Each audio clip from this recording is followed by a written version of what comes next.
ನಮಸ್ಕಾರ ವೀಕ್ಷಕರೇ, ವೇದಂ ಆರೋಗ್ಯ ಆಯುರ್ವೇದ ಹೆಲ್ತ್ ಸೆಂಟರ್ ಅರ್ಪಿಸುವಂತಹ ಆರೋಗ್ಯ ವಿಶೇಷ ವೈದ್ಯಕೀಯ ಸಂವಾದ ಕಾರ್ಯಕ್ರಮಕ್ಕೆ ಸ್ವಾಗತ. ನಾನು ಕವಿತಾ ಮಾಣಿ. ಆರೋಗ್ಯವೇ ಭಾಗ್ಯ ಅನ್ನುವಂತಹ ಮಾತು ಹೊಂದಿದೆ. ಪ್ರಕೃತಿ ಸುಂದರವಾಗಿ ಕಾಣಿಸ್ಬೇಕು ಅಂತ ಹೇಳಿದ್ರೆ ನಾವು ಕೂಡ ಆರೋಗ್ಯವಾಗಿರ್ಬೇಕು. ಸೊ ಆಗ ನಮಗೆ ಪ್ರಕೃತಿ ಸುಂದರವಾಗಿ ಕಾಣಿಸುತ್ತೆ, ಜೊತೆಗೆ ಆರೋಗ್ಯವಾಗಿ ಕಾಣಿಸುತ್ತೆ. ಸೊ ಆದ್ರೆ ಇತ್ತೀಚಿನ ದಿನಗಳಲ್ಲಿ ಸಾಕಷ್ಟು ಆರೋಗ್ಯ ಸಮಸ್ಯೆಗಳು ಕಾಣೋದನ್ನ ನೋಡ್ಬೋದು. ಸೊ ಅಂತಹ ಸಮಸ್ಯೆಗಳಿಗೆ ಆಯುರ್ವೇದದಲ್ಲಿ ಯಾವ ರೀತಿಯ ಪರಿಹಾರ ಇದೆ, ಜೊತೆಗೆ ವೇದಂ ಆರೋಗ್ಯ ಆಸ್ಪತ್ರೆ ಯಾವಾಗ ಹುಟ್ಟಿಕೊಂಡಿತು, ಜೊತೆಗೆ ಡಾಕ್ಟರ್ ಸಚಿನ್ ಅಡ್ಕ ಅವರ ಬಗ್ಗೆ ಕೂಡ ಇವತ್ತು ಮಾತನಾಡೋದಕ್ಕಿದೆ. ಸೊ ಬನ್ನಿ ಹಾಗಾದ್ರೆ ಅವರನ್ನ ಕಾರ್ಯಕ್ರಮಕ್ಕೆ ವೆಲ್ಕಮ್ ಮಾಡಿ ಈ ಒಂದು ಆರೋಗ್ಯ ಸಮಸ್ಯೆ ಆಗಿರ್ಬೋದು, ಜೊತೆಗೆ ಅವರ ಒಂದು ಸಂಸ್ಥೆಯ ಬಗ್ಗೆ ಆಗಿರ್ಬೋದು ತಿಳ್ಕೊಂಡು ಬರೋಣ. ಎಸ್ ಡಾಕ್ಟರ್, ಮೊದಲನೇದಾಗಿ ಕಾರ್ಯಕ್ರಮ. ನಮಸ್ತೆ. ಎಸ್ ಸರ್, ಮೊದಲನೇದಾಗಿ ಹೇಳಬೇಕು ಅಂತ ಹೇಳಿದ್ರೆ ವೈದ್ಯಕೀಯ ಕ್ಷೇತ್ರದಲ್ಲಿ ಸಾಕಷ್ಟು ಡಿಪಾರ್ಟ್ಮೆಂಟ್ಗಳಿದೆ. ಸೊ ನೀವು ಆಯುರ್ವೇದವನ್ನೇ ಚೂಸ್ ಮಾಡ್ಕೊಂಡಿದ್ರಿ. ಸೊ ಇದಕ್ಕೆ ಕಾರಣ ಏನು, ಹಾಗೆಯೇ ಆಯುರ್ವೇದದಲ್ಲಿ ಎಷ್ಟು ವರ್ಷಗಳಿಂದ ವರ್ಕ್ ಮಾಡ್ತಾ ಇದ್ರಿ ಅನ್ನೋದು ಸರ್? ಎಲ್ಲ ವೀಕ್ಷಕರಿಗೆ ನಮಸ್ಕಾರ. ನಾನು ಡಾಕ್ಟರ್ ಸಚಿನ್ ಅಡ್ಕ, ವೆಲೆನ್ಶಾದಲ್ಲಿ ಮತ್ತು ಅದೇ ರೀತಿ ಕದ್ರಿ ಕಂಬಳದಲ್ಲಿರುವಂಥ ವೇದಂ ಆರೋಗ್ಯ ಆಯುರ್ವೇದ ಸಂಸ್ಥೆಯ ಒಂದು ವೈದ್ಯನಾಗಿ ವೃತ್ತಿ ಮಾಡ್ತಾ ಇದ್ದೇನೆ. ನಾವೆಲ್ಲ ಚಿಕ್ಕ ಇರುವಾಗ ನಮ್ಮ ಮನೆಯಲ್ಲಿ ನಮ್ಮ ಅಜ್ಜಿ ಇದ್ದರು. ಅವರು ಅಜ್ಜಿ ಮನೆಯಲ್ಲಿ ಏನಾದರೂ ತೊಂದರೆ ಆದಾಗ ನಮಗೆ ಕೆಲವು ಔಷಧಿಗಳನ್ನು ಕೊಡ್ತಿದ್ರು. ಅಲ್ಲಿಂದ ನಮ್ಮ ಈ ಆಯುರ್ವೇದ ಮತ್ತು ನಮ್ಮ ಗೆಳೆತನ ಸ್ಟಾರ್ಟ್ ಆಯಿತು. ನಮ್ಮ ಮನೆಯ ಹೊಸ್ತಿಲಲ್ಲಿರುವಂತಹ ಗಿಡಗಳಲ್ಲಿ ಬರುವಂಥ ಔಷಧೀಯ ಗುಣಗಳಿರುವಂತಹ ಔಷಧಿಯನ್ನು ನಮಗೆ ಯಾವುದೋ ಒಂದು ಚಿಕ್ಕ ಬಿದ್ದಾಗ ಯಾವುದೋ ಒಂದು ಗಿಡ ಎಲೆಯನ್ನು ಎತ್ಕೊಂಡು ಬಂದು ಅದನ್ನು ನಮ್ಮ ಕಾಲಿಗೆ ಹಾಕುವಂಥದ್ದಿರ್ಬೋದು. ಸೊ ಇದೇ ರೀತಿ ನಮಗೆ ಈ ಆಯುರ್ವೇದದ ಬಗ್ಗೆ ಪರಿಚಯ ಆಗ್ತಾ ಹೋಯಿತು. ಅದೇ ರೀತಿ ನಮ್ಮ ಭಾಗದಲ್ಲಿ ನಮ್ಮ ಮನೆ ಹತ್ತಿರ ಒಂದು ಆಯುರ್ವೇದಿಕ್ ಡಾಕ್ಟರ್ ಇದ್ದರು. ಅವರ ಹತ್ರ ಹೋಗ್ತಾ ಇದ್ದೆವು. ಅವರು ಆಯುರ್ವೇದದ ಬಗ್ಗೆ ಹೇಳ್ತಾ ಇದ್ರು. ಹಾಗೆ ಪರಿಚಯ ಆಯಿತು. ಮುಂದೆ ನಾವು ಇಲ್ಲಿ ಧರ್ಮಸ್ಥಳದ STM ನಾವು ಸಿದ್ಧವನ ಅಂತ ಹೇಳುವಂಥ ಗುರುಕುಲದಲ್ಲಿ ಓದ್ತಾ ಇದ್ದೆವು. ಅಲ್ಲಿ ಸಹ ಈ ಆಯುರ್ವೇದ ಬಗ್ಗೆ ಅಥವಾ ನಮ್ಮ ಪಾರಂಪರಿಕವಾಗಿ ಬಂದಿರುವಂತಹ ಈ ವೈದ್ಯ ಚಿಕಿತ್ಸೆಯ ಬಗ್ಗೆ ಅಲ್ಲಿ ಕೆಲವು ಮಾಹಿತಿಗಳನ್ನು ನಮಗೆ ಕೊಡ್ತಾ ಇದ್ರು. ಸೊ ಇದೆಲ್ಲ ಬ್ಯಾಕ್ಗ್ರೌಂಡ್ ಇಂದಾಗಿ ನಾವು ಒಂದು ಇದನ್ನೇ ವೃತ್ತಿ ಮಾಡ್ಕೊಳ್ಬೇಕು ಅಂತ ಹೇಳಿ ಯೋಚನೆ ಮಾಡುವಾಗ ಶ್ರೀ ಧರ್ಮಸ್ಥಳ ಮಂಜುನಾಥೇಶ್ವರ ಆಯುರ್ವೇದಿಕ್ ಕಾಲೇಜ್ ಹಾಸನದಲ್ಲಿ ನಾನು ಜಾಯಿನ್ ಆದೆ. ಅಲ್ಲಿ ಸಹ ಅಷ್ಟೇ, ಅಲ್ಲಿ UG ಮತ್ತು PG MD ಸಹ ಅಲ್ಲೇ ನಾವು ಮಾಡಿ, ಯಾವಾಗ ನಾವು ಧರ್ಮಸ್ಥಳ ಯಾವುದೇ ಒಂದು ಸಂಸ್ಥೆಯಲ್ಲಿ ಓದಿದಾಗ ಮುಖ್ಯವಾಗಿ ನಮಗೆ ಅಲ್ಲಿ ಏನು ತರಗತಿಗಳು ಅಥವಾ ಅಕಾಡೆಮಿಕ್ ರಿಲೇಟೆಡ್ ಆಕ್ಟಿವಿಟೀಸ್ ಎಷ್ಟು ಚೆನ್ನಾಗಿರ್ತದೆ, ಅದರೊಟ್ಟಿಗೆ ಮುಖ್ಯವಾಗಿ ಅಲ್ಲಿಯ ರೋಗಿಗಳು, ಅಂದರೆ ನಾವೊಂದು ಧರ್ಮಸ್ಥಳದ ಯಾವುದೇ ಸಂಸ್ಥೆಗೆ ಹೋದಾಗ, STM ಅವರದ ಸಂಸ್ಥೆಗೆ ಹೋದಾಗ ನಮಗೆ ಅಲ್ಲಿ ತುಂಬ ಎಕ್ಸ್ಪೋಜರ್ ಸಿಗ್ತದೆ. ಅಂದರೆ ತುಂಬ ಪೇಷಂಟ್ಗಳು ಬರ್ತಾರೆ. ಒಂದು ಪ್ರಾಕ್ಟಿಕಲ್ ಆಗಿ ಯಾವಾಗ ನಾವು ಅಲ್ಲಿ ಕಲಿತಾ ಇರ್ತೇವೆ ಆವಾಗ ನಮಗೆ ಒಂದು ಧೈರ್ಯ ಬರ್ತದೆ, ನಾವು ಸಹ ಒಂದು ವೃತ್ತಿಯನ್ನು ಮಾಡಬಹುದು ಅಂತ ಹೇಳುವಂಥ ಒಂದು ಧೈರ್ಯ ಬರ್ತದೆ. ಬಿಕಾಸ್ ನಾವು ಆ ವೃತ್ತಿ ಮಾಡ್ತಾ ಇರುವಾಗ, ಅಲ್ಲಿ ಕಲಿತಾ ಇರುವಾಗ ನಾವು ತುಂಬಾ ಪೇಷಂಟ್ ನೋಡ್ತೇವೆ. ಅಲ್ಲಿ ತುಂಬಾ ಪೇಷಂಟ್ ಬರ್ತಾರೆ, ಅಲ್ಲಿ ಅಡ್ಮಿಟ್ ಆಗ್ತಾರೆ, ಗುಣ ಆಗ್ತಾರೆ. ಇದೆಲ್ಲ ನೋಡಿದಾಗ ನಮಗೂ ಅನಿಸ್ತದೆ ನಾವು ಸಹ ನಾಳೆ ಒಂದು ದಿವಸ ಹೊರಗೋಗಿ ಅಭ್ಯಾಸ ಮಾಡಬಹುದು ಅಂತ ಹೇಳುವಂಥ ಒಂದು ಧೈರ್ಯ ಅಲ್ಲಿಂದಲೇ ಹುಟ್ಟಿದೆ. ಅಂದರೆ ನಾವು STM ಅಲ್ಲಿ ಓದ್ತಿರುವಾಗಲೇ, ಧರ್ಮಸ್ಥಳದ ಕಾಲೇಜಲ್ಲಿ ಓದ್ತಿರುವಾಗಲೇ ನಮಗೆ ಅಲ್ಲಿ ಧೈರ್ಯ ಬಂತು. ಆ ಧೈರ್ಯವನ್ನು ಹಿಡ್ಕೊಂಡು ನಾವು 2010ರಲ್ಲಿ ಮಂಗಳೂರಿಗೆ ಬಂದೆ. ಮಂಗಳೂರಲ್ಲಿ ಪಾಂಡೇಶ್ವರದಲ್ಲಿ ನನ್ನ ವೃತ್ತಿಯನ್ನು ಪ್ರಾರಂಭಿಸಿದೆ. ವೃತ್ತಿಯನ್ನು ಪ್ರಾರಂಭಿಸಿದಾಗ ಖಂಡಿತವಾಗಿ ನಮಗೆ ತುಂಬಾ ಜನರದ್ದು ಪರಿಚಯ ಇರುವುದಿಲ್ಲ. ನಾವು ಯಾರು ಅಂತ ಜನಗಳಿಗೆ ಗೊತ್ತಿರುವುದಿಲ್ಲ. ನಾವೊಂದು ಡಾಕ್ಟರ್ ಇದ್ದೇವೆ ಅಂತ ಯಾರಿಗೂ ಗೊತ್ತಾಗುವುದಿಲ್ಲ. ಸೊ ನಿರಂತರವಾದ ನಮ್ಮ ಒಂದು ಪ್ರಯತ್ನದಿಂದ, ಅದೇ ರೀತಿ ನಾವು ಏನು ನಮ್ಮ ಗುರುಗಳು ಅಥವಾ ನಮ್ಮ ಹಿರಿಯರು ಏನು ನಮಗೆ ವಿದ್ಯೆ ಕಲಿಸಿದ್ದಾರೆ, ಅದು ಆಯುರ್ವೇದದಲ್ಲಿ ಹೇಳಿದಂತಹ ಬೇರೆ ಬೇರೆ ಔಷಧಿಗಳು ಇರ್ಬೋದು, ಅಥವಾ ವೈದ್ಯ ಪದ್ಧತಿಯಲ್ಲಿ ಬರುವಂತಹ ಪಂಚಕರ್ಮ ಚಿಕಿತ್ಸೆಗಳು ಇರ್ಬೋದು, ಅದೇ ರೀತಿ ನಮ್ಮ ಒಟ್ಟಿಗೆ ಇರುವಂತಹ ಚಿಕಿತ್ಸಕರಿರ್ಬೋದು, ಇದರ ಸಹಾಯದಿಂದ ನಾವು ಒಂದೊಂದು ಕಾಯಿಲೆಗಳನ್ನು ಗುಣ ಮಾಡಲಿಕ್ಕೆ ನಮಗೆ ಒಂದು ಪ್ರಾಕ್ಟೀಸ್ ಮಾಡುವಾಗ ಸಾಧ್ಯ ಆಯಿತು. ಸೊ ಅದರಿಂದಾಗಿ ನಿರಂತರವಾದ ಒಂದು ಪ್ರಯತ್ನದಿಂದಾಗಿ ನಾವು ಜನಗಳಿಗೆ ಹತ್ರ ಆಗ್ತಾ ಬಂದೆವು. ಸೊ ಈಗ ನಾನೀಗ ವೆಲೆನ್ಶಾದಲ್ಲಿ ಸುಮಾರು 5 ವರ್ಷದಿಂದ ಪ್ರಾಕ್ಟೀಸ್ ಮಾಡ್ತಾ ಇದ್ದೇನೆ. ಅಲ್ಲಿ ಸಹ ತುಂಬಾ ಉತ್ತಮವಾದಂತಹ ಒಂದು ಪ್ರಾಕ್ಟೀಸ್ ಇದೆ, ಜನಗಳ ಪ್ರೋತ್ಸಾಹ ಇದೆ. ಜನಗಳು ಹೇಳ್ತಾರೆ ಒಳ್ಳೇದು ಮಾಡಬೇಕು, ನೀವು ಮಾಡ್ತಿದ್ದೀರಿ, ಮುಂದೆ ಸಹ ಮಾಡಬೇಕು ಅಂತ ಹೇಳುವಂತ ಮಾತುಗಳು ಬಂದಾಗ ನಮಗೆ ಸಹ ಮಾಡಬೇಕು ಅಂತ ಹೇಳುವಂತ ಧೈರ್ಯ ಬರ್ತದೆ. ಸೊ ಹೀಗೆ ರೀಸೆಂಟ್ ಆಗಿ ನಾವು ಕದ್ರಿ ಕಂಬಳದಲ್ಲಿ ಒಂದು ಆಯುರ್ವೇದ ಸೆಂಟರ್ ಓಪನ್ ಮಾಡಿದ್ದೇವೆ. ಸೊ ಹೀಗೆ ನಮ್ಮ ಜರ್ನಿ ಸ್ಟಾರ್ಟ್ ಆಯಿತು. ಈಗ ಸಹ ಅದೇ ಒಂದು ಸಾಮಾಜಿಕವಾಗಿ ಜನಗಳೊಟ್ಟಿಗೆ ಹೊಂದ್ಕೊಂಡು ಜನಗಳಿಗೆ ಬಂದಿರುವಂತಹ ಆರೋಗ್ಯದಲ್ಲಿ ಕಾಯಿಲೆಗಳನ್ನು ಒಂದು ಗುಣ ಮಾಡುವಂತಹ ಪ್ರಕ್ರಿಯೆಯಲ್ಲಿ ನಾವಿದ್ದೇವೆ. ನಿಮ್ಮ ಒಂದು ಜರ್ನಿಯ ಬಗ್ಗೆ ಹೇಳಿದ್ರೆ ಅಂದರೆ ಆಯುರ್ವೇದ ಫೀಲ್ಡಲ್ಲಿ ನಿಮ್ಮ ಜರ್ನಿಯ ಬಗ್ಗೆ ಸಾಕಷ್ಟು ಮಾಹಿತಿಯನ್ನು ನೀಡಿದ್ರಿ. ಇನ್ನು ಈ ಒಂದು ಆಯುರ್ವೇದ ಅಂದರೆ ವೇದಂ ಆರೋಗ್ಯ ಸಂಸ್ಥೆ ಯಾವಾಗ ಹುಟ್ಟಿಕೊಂಡಿತು ಅನ್ನೋದು? ಅದೇ ನಾನು ಹೇಳ್ತಿದ್ದೆ, ನಾನು ಫಸ್ಟಿಗೆ ಮಂಗಳೂರು ಬಂದಾಗ ನಾನು ವೆಲೆನ್ಶದಲ್ಲಿ ನನ್ನ ವೃತ್ತಿಯನ್ನು ಪ್ರಾರಂಭಿಸಿದೆ. ಓಕೆ. ಮತ್ತೆ ಈಗ 5 ವರ್ಷದ ಮೊದಲು ವೆಲೆನ್ಶದಲ್ಲಿ ನಾನು ವೇದಂ ಆರೋಗ್ಯ ಅಂತ ಹೇಳುವಂಥ ಸಂಸ್ಥೆಯನ್ನು ಪ್ರಾರಂಭಿಸಿದ್ದು.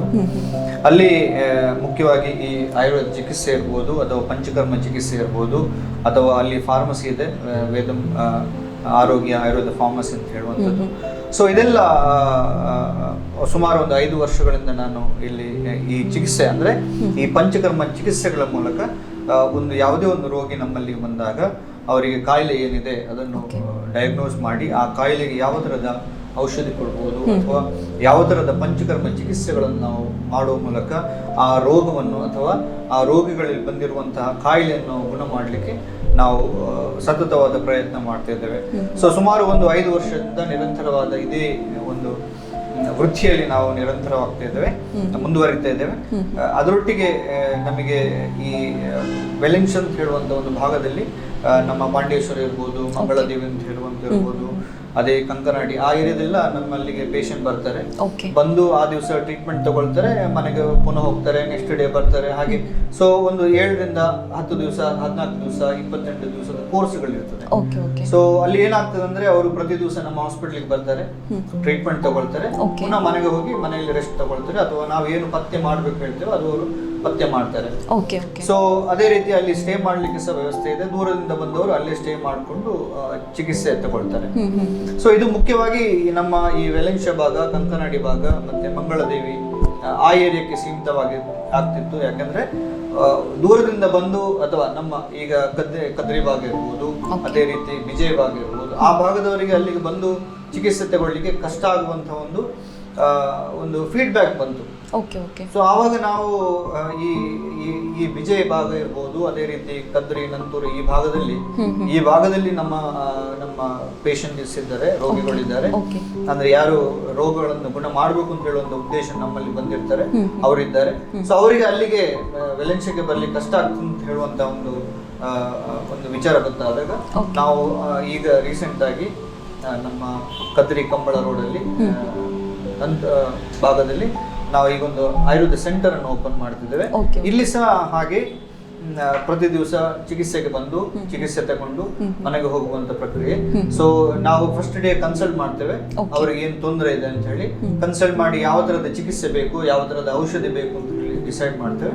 ಸೊ ಅವರು 7 ದಿವಸ ಅಥವಾ 10 ದಿವಸ, 14 ದಿವಸ ಹಾಗೆ ನಮ್ಮ ಸೆಂಟರ್ಗೆ ಬಂದು ಅಲ್ಲಿ ಚಿಕಿತ್ಸೆ ಮಾಡಿಕೊಂಡು ಮನೆಗೆ ಹೋಗುವಂತ ಒಂದು ಪ್ರಕ್ರಿಯೆ ಇರ್ತದೆ.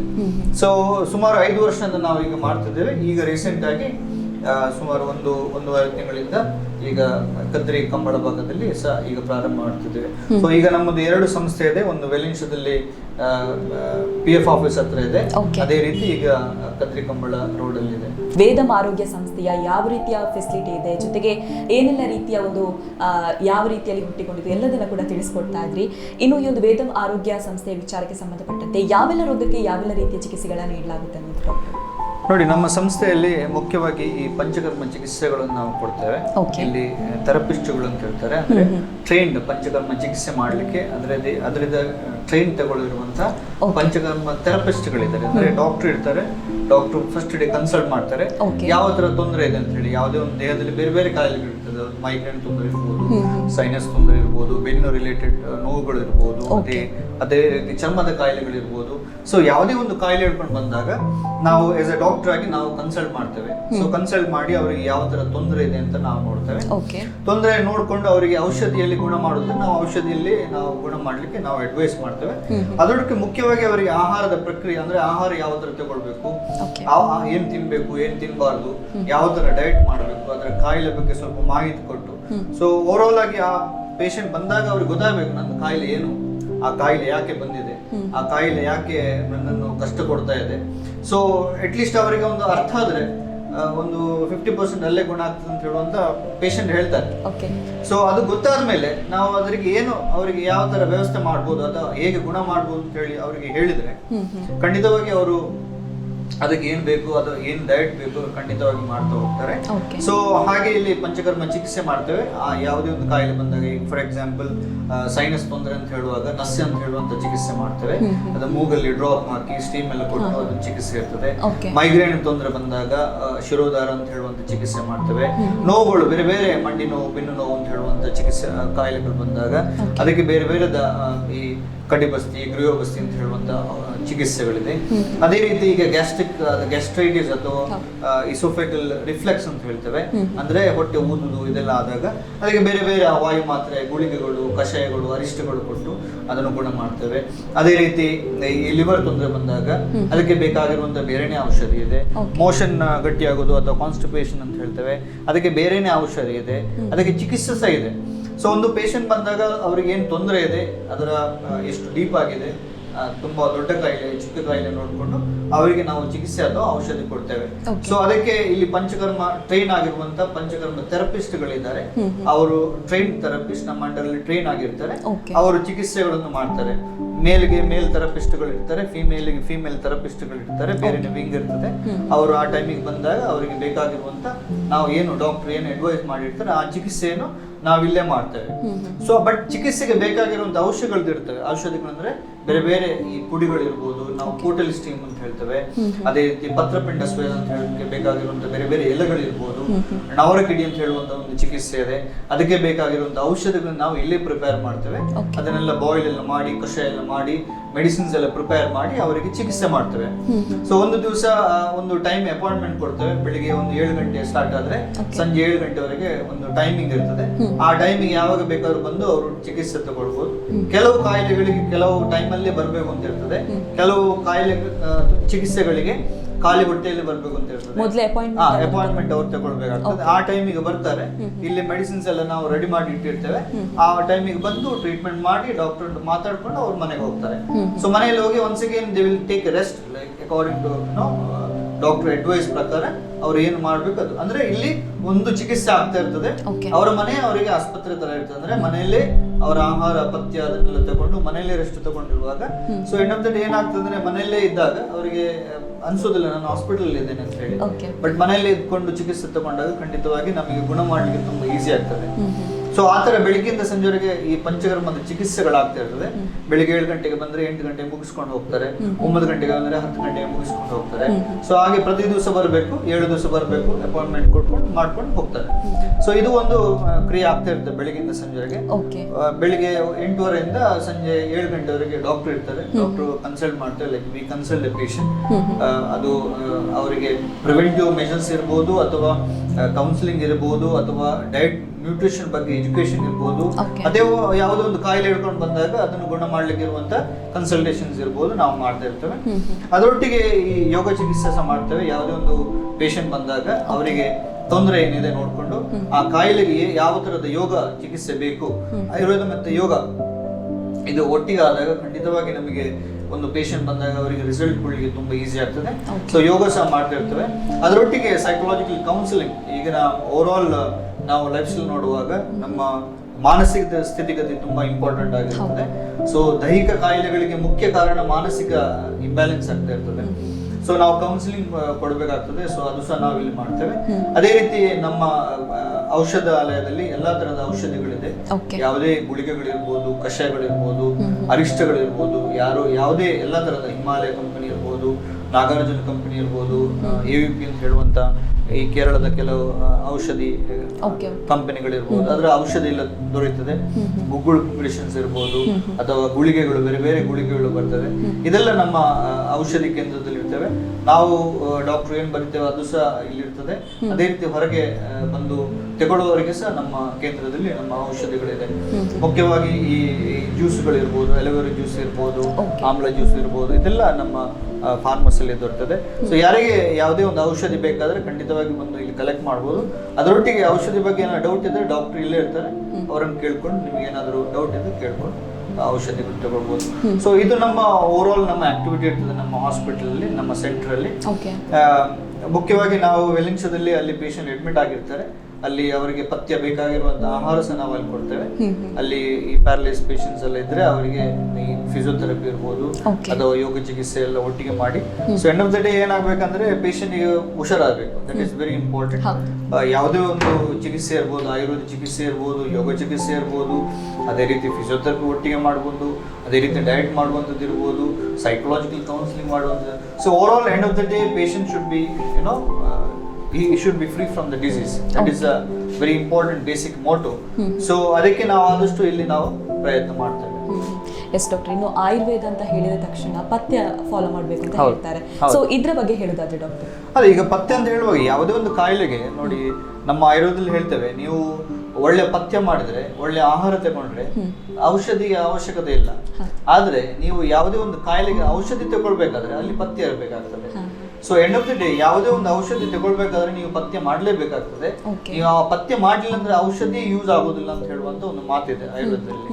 ಅದು ಡಯಾಬಿಟಿಸ್ ಇರ್ಬೋದು, ಹೈಪರ್ ಟೆನ್ಷನ್ಸ್ ಇರ್ಬೋದು, ಅಥವಾ ಯಾವುದೇ ಕಾಯಿಲೆ, ಗ್ಯಾಸ್ಟ್ರೈಟಿಸ್ ಇರ್ಬೋದು, ಯಾವುದೇ ಕಾಯಿಲೆ ಬರಲಿ, ಆ ಕಾಯಿಲೆಗೆ ಔಷಧಿ ಎಷ್ಟು ಇಂಪಾರ್ಟೆಂಟ್ ಅಷ್ಟೇ ನಿಮ್ಮ ಪಥ್ಯ ಸಹ ಇಂಪಾರ್ಟೆಂಟ್. ಬಿಕಾಸ್ ಈಗ ನಮ್ಮ ಜೀವನ ಪ್ರಕ್ರಿಯೆ ಹೇಗಾಗಿದೆ ಅಂದ್ರೆ ಈ ಕಂಪ್ಲೀಟ್ ಆಗಿ ಈ ಹೊರಗಡೆಯಿಂದ ತಿನ್ನುವಂತ ಆಹಾರ ಇರ್ಬೋದು, ಇದನ್ನೆಲ್ಲ ನಮ್ಮ ದೇಹದಲ್ಲಿ ಆಗುವಂತ ಬದಲಾವಣೆಗಳಿಂದಾಗಿ ನಮಗೆ ಕಾಯಿಲೆ ಬರ್ತದೆ. ಸೊ ಯಾವಾಗ ನಾವು ಔಷಧಿ ತಗೊಳ್ತೇವೆ, ಯಾವಾಗ ನಾವು ಚಿಕಿತ್ಸೆ ಮಾಡ್ತೇವೆ, ಆಯುರ್ವೇದ ಚಿಕಿತ್ಸೆ ಮಾಡ್ತೇವೆ, ಆವಾಗ ಕರೆಕ್ಟ್ ಆಗಿ ನಾವು ಪಥ್ಯ ಯಾವಾಗ ಅದರೊಟ್ಟಿಗೆ ಮಾಡ್ತಾ ಹೋಗ್ತೇವೆ, ಖಂಡಿತವಾಗಿ ನಮಗೆ ಗುಣ ಆಗ್ತದೆ. ನಾರ್ಮಲ್ ಆಗಿ ನಾವು ಈ ಡಯಾಬಿಟಿಸ್ ಅಂತ ಹೇಳುವಂತ ಕಾಯಿಲೆ ಬರ್ತದೆ, ಅಥವಾ ಮಧುಮೇಹ ಅಂತ ಹೇಳಿ. ಸೊ ಎಲ್ಲರೂ ಮಾತ್ರೆ ತಗೊಳ್ತಾರೆ, ಮಾತ್ರೆ ತಗೊಂಡು ಕೂಡಲೇ ಅವ್ರಿಗೆ ಖುಷಿ ಆಗ್ತದೆ, ಓಕೆ ನಾನು ಇನ್ನು ತಿನ್ನೋದೆಲ್ಲ ತಿನ್ಬೋದು, ಮಾತ್ರ ಒಂದು ತಿಂದ್ಬಿಟ್ರೆ ಸಾಕು ಅಂತ ಹೇಳುವಂತ ಒಂದು ಮನಸ್ಥಿತಿಗೆ ಬರ್ತಾರೆ. ಬಟ್ ನೆಕ್ಸ್ಟ್ ಟೈಮ್ ಹೋಗುವಾಗ ಡಾಕ್ಟರ್ ಹತ್ರ ಹೋದಾಗ ಇನ್ನೂ ರಿಪೋರ್ಟ್ ಹಾಳಾಗಿರ್ತದೆ, ತಿನ್ನೋದೆಲ್ಲ ತಿಂದಿರ್ತಾರೆ. ಪುನಃ ಡಾಕ್ಟರ್ ಇನ್ನೊಂದು ಮಾತ್ರೆ ಕೊಡ್ತಾರೆ, ಬೆಳಿಗ್ಗೆ ಸಂಜೆ ಆಗ್ತದೆ. ಸೊ ಅವರು ತಿನ್ನೋದು ಕಂಟಿನ್ಯೂ ಮಾಡ್ತಾರೆ.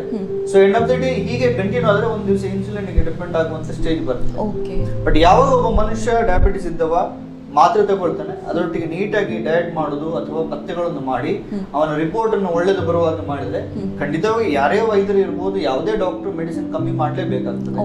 ಸೊ ಯಾವಾಗ ಅವರು ಒಳ್ಳೆ ರಿಪೋರ್ಟ್ ತೋರಿಸ್ತಾರೆ, ಅವರ ಡಯಟ್ ಇರ್ಬೋದು ಅಥವಾ ಎಕ್ಸಸೈಸ್ ಇರ್ಬೋದು ಅಥವಾ ಮಾನಸಿಕವಾಗಿ ಅವರ ಸಿಮ್ತ ಮಾಡ್ತಾ ಹೋದ್ರೆ ಆ ಶುಗರ್ ಕಂಟ್ರೋಲ್, ಡಯಾಬಿಟಿಸ್ ಎಷ್ಟು ಕಂಟ್ರೋಲ್ ಆಗ್ತದೆ, ಎಷ್ಟು ಡಾಕ್ಟರ್ಗೆ ಒಳ್ಳೆ ರಿಪೋರ್ಟ್ ತೋರಿಸ್ತಾರೆ, ಅವರು ಒಳ್ಳೆ ರಿಪೋರ್ಟ್ ತೋರಿಸ್ತಾರೆ, ಅಷ್ಟು ಒಳ್ಳೆ ನಾವು ಮೆಡಿಸಿನ್ ಅನ್ನು ಕಮ್ಮಿ ಮಾಡ್ಲಿಕ್ಕೆ ಪ್ರಯತ್ನ ಮಾಡಬಹುದು. ಸೊ ಖಂಡಿತವಾಗಿ ಪಥ್ಯ ಅಂತ ಹೇಳುವಂಥದ್ದು ತುಂಬಾ ಇಂಪಾರ್ಟೆಂಟ್ ಆಗಿರುತ್ತೆ. ಅದು ಆಯುರ್ವೇದ ಇರ್ಬೋದು ಅಥವಾ ಎಲೋಪತಿ ಇರ್ಬೋದು, ಯಾವುದೇ ಔಷಧಿ ಮಾಡ್ಲಿ ಪಥ್ಯ ಅಂತ ಹೇಳುವಂಥದ್ದು ಮಾಡಲೇಬೇಕಾಗ್ತದೆ. ಸೊ ಯಾವುದೇ ಒಂದು ಪೇಷಂಟ್ ಇಲ್ಲಿ ಬಂದಾಗ ನಾವು ಖಂಡಿತವಾಗಿ ಅವರಿಗೆ ಪಥ್ಯದ ಬಗ್ಗೆ ಒಂದು ವಿವರವಾಗಿ ಹೇಳಿ ಯಾವ ತಿನ್ಬೇಕು, ಯಾವ ತಿನ್ಬಾರ್ದು ಅಂತ ಹೇಳಿ ನಾವು ಒಂದು ಗೈಡ್ ಮಾಡಿದ್ರೆ ಖಂಡಿತವಾಗಿ ಯಾವುದೇ ಪೇಷಂಟ್ಗೆ ಹೆಲ್ಪ್ ಆಗ್ತದೆ. ಇನ್ನು ಈ ಒಂದು ಆಯುರ್ವೇದ ಅಂದ್ರೆ ವೇದಂ ಆರೋಗ್ಯ ಸಂಸ್ಥೆಗೆ ಬರೋದಾದ್ರೆ ಯಾವ ರೀತಿಯಲ್ಲಿ ಅಪಾಯಿಂಟ್ಮೆಂಟ್ ತಗೊಳ್ಬೇಕು ಅನ್ನೋದು ಡಾಕ್ಟರ್? ನೋಡಿ, ಇಲ್ಲಿ ಕದ್ರಿ ಕಂಬಳ ಮತ್ತೆ ವೆಲಿಂಗ್ಸದಲ್ಲಿ ನಮ್ಮ ಸೆಂಟರ್ ಇದೆ. ಕದ್ರಿ ಕಂಬಳಕ್ಕೆ ಸಹ ಕಾಲ್ ಮಾಡ್ಬೋದು, ಇಲ್ಲಿ ರಿಸೆಪ್ಷನ್ ಕಾಲ್ ಮಾಡಿ ಡಾಕ್ಟರ್ ಕನ್ಸಲ್ಟೇಷನ್ ಯಾವ ಬೇಕೋ ಅವಾಗ ತಗೊಳ್ಬೋದು. ಅದೇ ರೀತಿ ಇಲ್ಲಿ ಬೇರೆ ಬೇರೆ ಚಿಕಿತ್ಸೆಗಳು ಅಂದ್ರೆ ಸುಖದಾಯಕ, ಆರಾಮದಾಯಕ ಚಿಕಿತ್ಸೆ ಸಹ ನಾವು ಕೊಡ್ತೇವೆ. ಅದಕ್ಕೆ ನಾವು ರುಜಿನ್ವೇಟಿ ಥೆರಪಿ ಅಂತ ಹೇಳ್ತೇವೆ. ಅಭ್ಯಂಜನ ಇರ್ಬೋದು, ಶಿರೋಧಾರ ಇರ್ಬೋದು.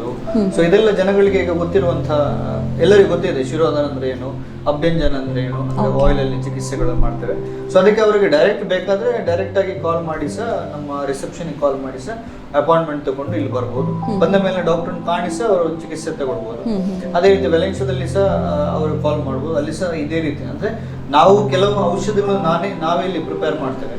ಸೊ ಅದು ಬೇರೆ ಎಲ್ಲಿ ಸಹ ಸಿಗುದಿಲ್ಲ. ಸೊ ಆ ಔಷಧಿಗಳ ಮೂಲಕ ನಾವು ಚಿಕಿತ್ಸೆ ಮಾಡಿದಾಗ ನಮಗೆ ಇಲ್ಲಿ ಏನು ರಿಸಲ್ಟ್ ಸಿಗ್ತದೆ ಅದು ಬೇರೆ ಕಡೆ ಸಿಗ್ತದೆ ನಮ್ಗೆ ಗೊತ್ತಿಲ್ಲ. ಬಟ್ ನಮಗೇನು ಇಲ್ಲಿ ಈ ಸಂಸ್ಥೆಯಲ್ಲಿ ನಮಗೇನು ಸಿಗ್ತದೆ ಖಂಡಿತವಾಗಿ ನಾವು ಇಲ್ಲಿ ಇರ್ಬೋದು, ಕದ್ರಿ ಕಂಬಳದಲ್ಲಿ ಇರ್ಬೋದು, ಅದೇ ರೀತಿ ವೆಲೆನ್ಸಿಯಾದಲ್ಲಿ ಇರ್ಬೋದು, ಅದೇ ಔಷಧನ ಯೂಸ್ ಮಾಡ್ಕೊಂಡು ನಾವು ಚಿಕಿತ್ಸೆ ಕೊಡ್ತಾ ಹೋಗ್ತೇವೆ. ಸೊ ಇಲ್ಲಿ ಕದ್ರಿ ಕಂಬಳದಲ್ಲಿ ಇರ್ಬೋದು ಅಥವಾ ವೆಲೆನ್ಸಿಯಾದಲ್ಲಿ ಇರ್ಬೋದು, ಎರಡು ಕಡೆ ಸಹ ರಿಸೆಪ್ಷನ್ ಫೋನ್ ಮಾಡಿ ಖಂಡಿತವಾಗಿ ಅವ್ರ ಅಪಾಯಿಂಟ್ಮೆಂಟ್ ತಗೊಳ್ಬೋದು.